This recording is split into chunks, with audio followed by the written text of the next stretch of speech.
Selv om jeg er ateist, så er det jo klinkende klart at ateismen har ikke produsert særlig mye kunst.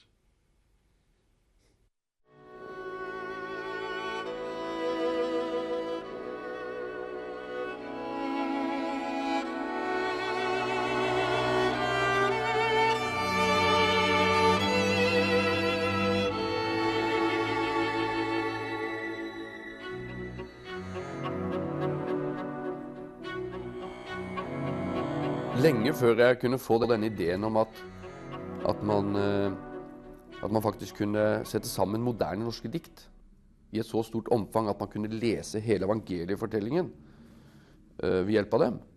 Så det var jo det som var bokideen, men forut for den så gikk jo bare overraskelsen over å finne et moderne norsk dikt som overhodet tok opp noe fra Bibelen.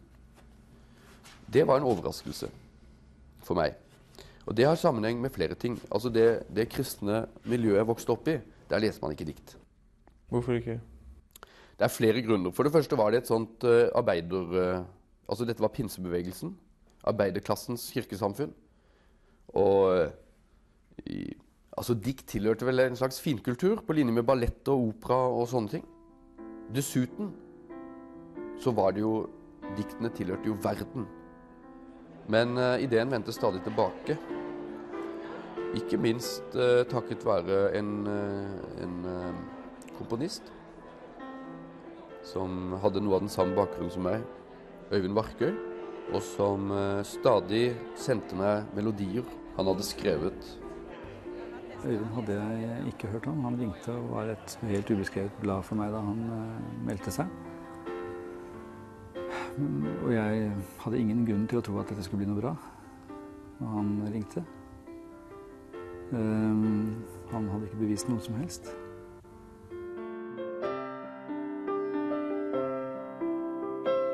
Spesielt det som har tiltalt meg har vært disse diktene hvor forfatteren har satt seg inn i, valgt seg ut en person i evangeliene, kanskje en biperson i evangeliene egentlig, og så forteller altså diktet en historie om hvordan denne personen kanskje opplevde denne historien. Og det synes jeg har åpnet en del nye aspekter på selve historien.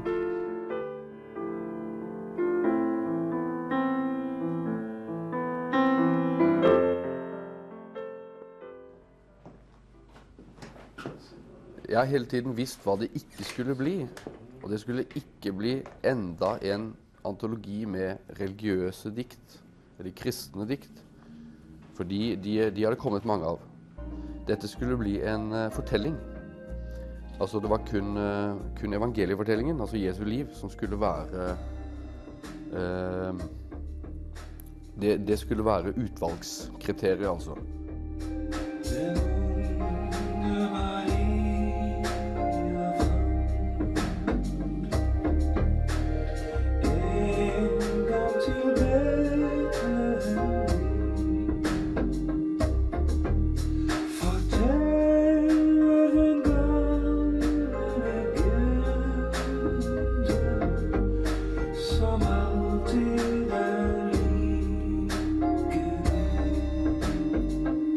Herren skaper stadig kunstnere, og de skal si det på sin måte.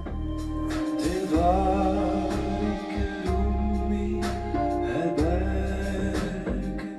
Men det forunderlige er at det sies aldri noe nytt. Det sies bestandig det samme, bare på en litt annen måte. Der har du det. 4 av de norske lyrikerne som betydde mest for meg personlig, da jeg var rundt 20 år, nemlig Arnold Eidslott, Jens Bjørneboe, André Bjerke og Gunvor Hofmo. Så sånn sett kan du si at boken fikk en flying start, fordi at med deres evangelisk motiverte dikt så hadde jeg jo nesten halve boken, i hvert fall mer enn en fjerdedel. Og du kan godt si det på en annen måte, du kan si at det var kjennskapet til de 4 lyrikerne som kanskje satte meg på sporet av ideen. Hva i all verden? Hallo, det er Håvard. Hei, vi sitter nettopp og snakker om det. Jeg lurte bare litt på at vet du noe om hvilken av mine dikt som blir med der med musikk til? Jeg har vært i studio så vidt og hørt, og... Jeg fikk liksom ikke hørt han som spiller en solo med Han som spiller en gitar? Ja, så jeg vet ikke hvordan han gjør det. Kan du bespille det for meg en gang? Det kan vi gjøre, vet du.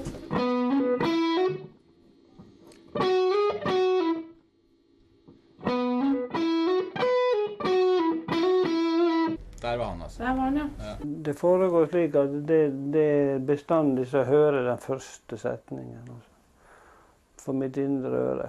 Og den melder seg selv altså. Jeg har aldri funnet bakgrunnen til hvorfor at jeg skal skrive akkurat det diktet der. Men jeg hører den første setningen, og så må jeg se den nedskrevet. Og når jeg da ser den stå der, så kommer resten. Ofte nok så fort. Løft sakte, løft ham sakte ned. Vår Herre og vår Gud, vår bror. Min Jesus, løft ham. Løft ærens konge sakte ned. Og løft ham, brødre. Guds frø er sådd i Adams jord. Natten, natten i natt, natten i natt er hellig, hellig, noe skal.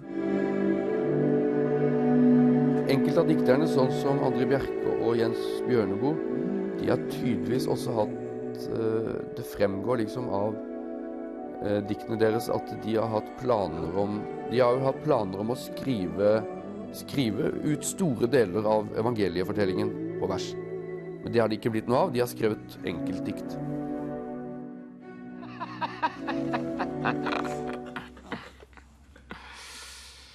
Natten i natt er det hellig, noe skal skje. Det som skal komme fra himmelen er ikke bare sne. Natten i natt er hellig, noen skal dø i natt. Nysådd og angst og matt spirer en himmel i isen der gaten er blank og glatt. Natten i natt er hellig, noen skal fødes i natt. Vår mørke, kjølige klode er ikke helt forlatt. Fra hennes lysende søsken kommer det noen i natt. Natten i natt er hellig. Noe skal skje. Det som skal komme fra himmelen er ikke bare sne.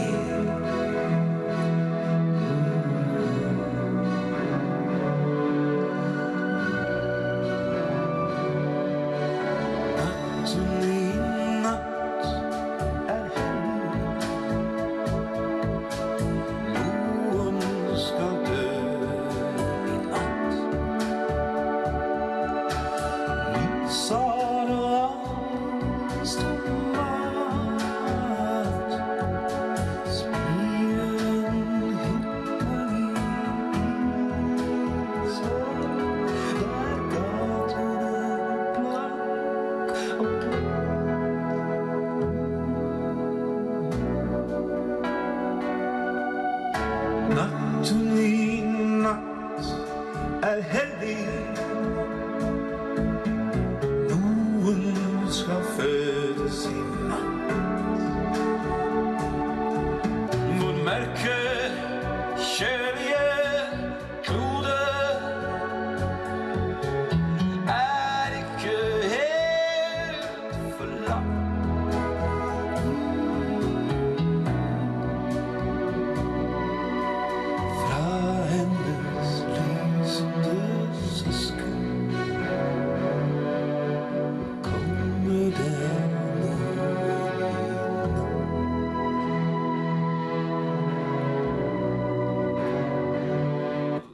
Noen skal dø i natt. Det skjer jo uavlatelig. Det menneskets lodd. Så jeg tror det det han mener med det. Men samtidig så ligger det jo en kime av håp, ikke sant, i dette. Noen skal fødes i natt, og det er jo ikke hvem som helst som skal fødes. Det er jo helt, det ligger mellom linjene. Så det er en kontrastering mellom død og fødsel. Og det betyr igjen at han betrakter da Kristus som den som gir munn og mel til all vår nød, all vår angst, all vår lidelse. Jeg tror det var høstutstillingen i 1983 som jeg besøkte da jeg bodde i Oslo. Så får jeg se en sort-hvitt tegning, tusjtegning, som henger på veggen, med titelen 'Kristus stiger ned i dødsriket'. Jeg synes det var ganske dristig av norsk billedkunstner å velge et sånt motiv. Og det var nok det som satte meg på sporet av Bjørn Bjørneboe. Problemet, hvis man skal sette en slags merkelapp på seg selv og kalle seg for såkalt kristen kunstner, så er problemet det at man står i fare for å nærme seg faretruende, det vi kaller for plakatkunst. Propaganda, ja, og så videre. Og da gjør man vold på tilskuerne, altså strengt tatt. For det man vil er jo egentlig ikke sannhet for vedkommende, men man vil ha makt over mennesket.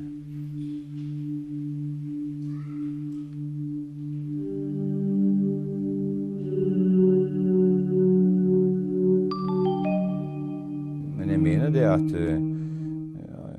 at for eksempel mine egne barn, at de har levd på en måte i bibelberetningene. Dermed er deres integritet og frihet bevart. For en beretning, det er omtrent den tvingringen. Altså skal vi si, det finnes sannheter i verden som ikke tvinger noen. De rettferdiggjør seg aldri. Jeg vokste jo opp, kan du si, i en stadig kretsing rundt Bibelens historier og hendelser. Det gjorde jeg. Det er to mennesker som står Gud nær. Det er helgenene og de store syndere. De vet hva det dreier seg om. De vet hva nåden er for noe. De vet hva barmhjertigheten er. Og vi vet jo hva slags klientell Kristus omgikkes. Hun trekkes jo fram for det samfunnet som hun lever i, og er kvalifisert altså til dom. Og de trekker Jesus inn i dette og vil teste ut han, og sier at ifølge loven vår så skal denne kvinnen stenes. Hva sier du? Og han ser bare på dem og sier at den av dere som er uten synd kan kaste den første sten. Og så går de alle bort, en etter en, og de eldste først. Og så kommer liksom Jesus inn i bildet, altså. Fra der av. For han henvender seg da til henne og spør hvor de har blitt av, alle disse.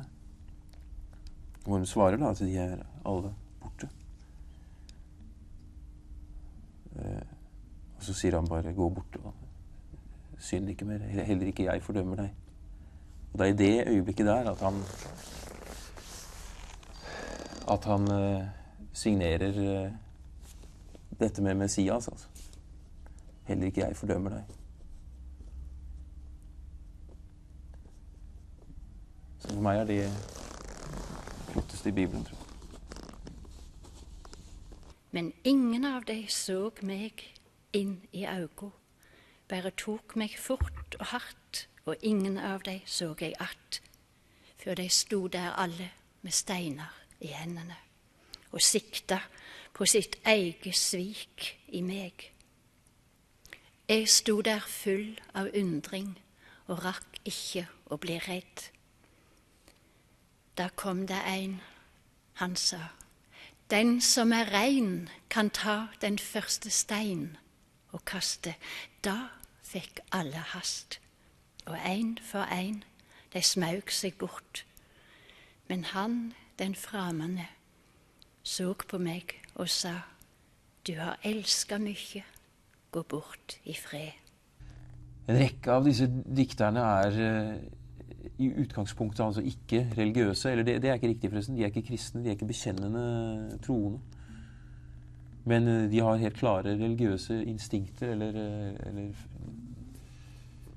hva skal jeg si for noe? De har en form for respekt og på en måte et forhold til det som de er søkende over selv. Fra Tempel. Jeg drømte det var i mitt 12. år, da stjernene sluttet å rope. Ble halvmånen skjult bak en stripet sky, og steinene sang rundt hver snømann. Ingen tør røpe fargen på blod. Hunden din tør ikke pipe. Mot slakterhus, der kyrne slo tom melk i en månestripp. Jeg drømte det var i mitt 12. år, da jeg kom tilbake fra Tempel. Ble far eller mor redd hva det var, og spurte meg hvem jeg kom fra. Jeg drømte, jeg svarte, fra ingen. Fra nå er jeg fremmed og snill, og står under skyggevingen av alt som ikke er til. De diktene hans er jo fascinerende. Jeg skjønner jo ikke noe av det, men intuitivt så skjønner jeg det jo absolutt. Så skjønner jeg det, altså. Jeg kan ikke forklare det. Jeg kunne ikke sitte her og prate om disse diktene og fortelle deg noen ting, men jeg kan synge dem. Det er veldig vant til at folk forstår mye som jeg ikke forstår. Det er mange mennesker som vet hvordan det ser ut inni en bil. Jeg gjør bare noe som det er meningen jeg skal gjøre, liksom. Det er så enkelt som det. Ja, hvis jeg sitter inne i en drosje, så spør jeg ikke drosjesjåføren om han synes denne bilmotoren er komplisert. Jeg sier hvor jeg skal hen. Hvor skal du hen? Jeg drømte det var i mitt 12. år, da stjernene sluttet å rope. Ble halvmånen skjult bak en stripet sky, og steinene sang rundt hver snømann. Ingen røper fargen på blod, hunden din tør ikke pipe. Mot slagte huset der kyrne slo, ta melk i en månestripe.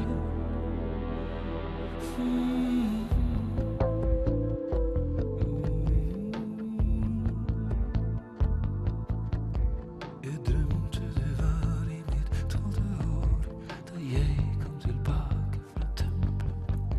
Ble far eller mor redd hva det var, og spurte meg hvem jeg kom fra. Jeg drømte jeg svarte fra ingen, fra nå er jeg fremmed og snill, og står under skyggevingen av alt som ikke er til.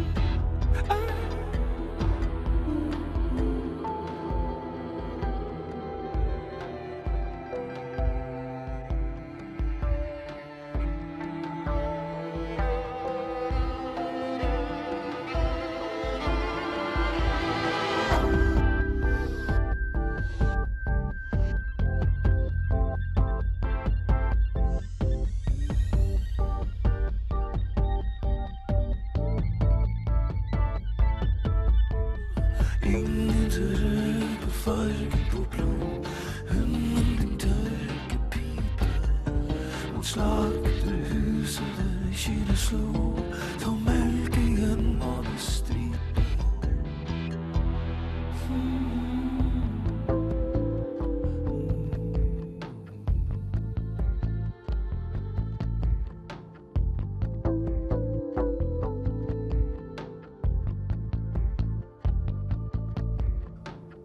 Motivet er jo fra Lukas-evangeliet, hvor foreldrene til Jesus, Josef og Maria, de har plutselig reist av gårde og oppdaget at de har ikke fått med seg sønnen sin. Og så må de tilbake og lete etter han. Og så leter de lenge og vel, og så finner de han til slutt i tempelet. Og der sitter han og målbinder de skriftlærde, for han er så intelligent og sier så mye klokt. Og de ble forferdet og sier, hvorfor har du gjort dette mot oss? Hvordan kan du finne på noe sånt? Hvorfor er du her? Og han ser der på dem og sier, visste dere ikke at jeg måtte være i min fars hus? Dette var ord de ikke kunne forstå. Men det var lignende ting som andre mennesker også kan oppleve i begynnelsen av puberteten. Mine foreldre som unte med alt godt, og som begge to trodde på Gud, de hadde i grunnen glemt å spørre meg om jeg ville konfirmeres. Eller det tok de for gitt at de ville. For jeg sa ikke nei. Men det de ikke spurte meg om, det var om jeg trodde på Gud, om jeg var kristen. Det var jeg ikke. Så da jeg stod der i kirken og så mine glade foreldre, så husker jeg at jeg ble foreldreløs på et vis. Den følelsen sitter i diktet. Jeg har vokst fra min far og mor. Jeg er eldre enn dem. Forklarer du her likheten mellom Jesus som 12-åring og deg selv som 12-åring? Ja. Det er en allmenn følelse mange barn har. Spesielt kanskje barn i min generasjon, eller barn som får høyere utdannelse enn foreldrene sine, vil ofte ha den følelsen. At de så å si vokser fra sine foreldre, som de fortsatt å være glad i. Og det er nok noe av det allmenne ved det. Men det er også det at den opplevelsen som Jesus-figuren har i tempelet for 2000 år siden, den er en annen enn den pubertetsopplevelsen som jeg hadde for 40-50 år siden. Og den var jo preget av Hiroshima, Nagasaki og følelsen av at Guds eneste unnskyldning var at han ikke eksisterte.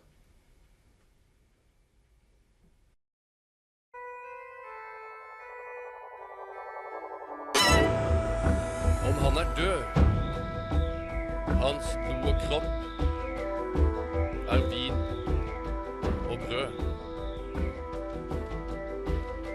Og vin og brød tar dere opp i blod og kropp.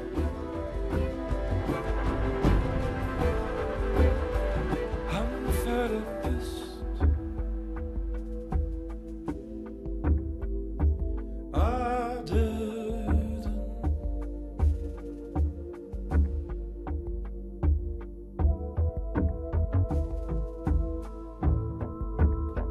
Hvor klare øyne, hvor sakte kommer ikke det høye til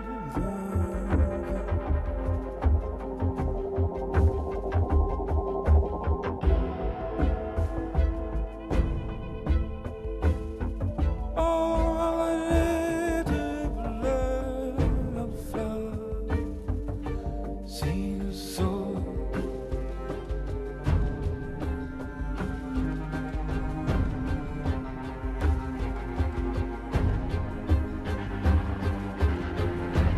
Hvem soler for deg, Jerusalem, og for dine tapte sønner?